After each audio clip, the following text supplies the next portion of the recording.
Axaminiz xeyir. Bikirəm, size burada yazan çoxdur. Mən necə vaxtı izləyirəm sizi. Sizdən bir cevabı məni çox görməsəz sad olaram. Yalnız anlamayın, indi ayizə sekil atacam. Sadəcə beğensəz, yazsaz sad okaram. Aşağısı 30 yaşın var ne demeyi mi? Beli 3. Gözlüyürsüz. Da umurdum sizden çok boyuç oluram. 31. Belli. Ne bil bir umut idi yazdım.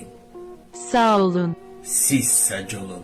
Az da olsa yazıp sad ettiniz. Sevinmeyinize sevindim. Kasbele tez bitmezdi.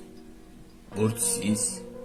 Niye cevap vermirsiniz? Yoksa dusunursunuz. Niye böyle edirsiniz ahi? Burada ne hala dusürüm bilirsiniz. Siz böyle edraiz. Buna mı reva fikirsiz beni?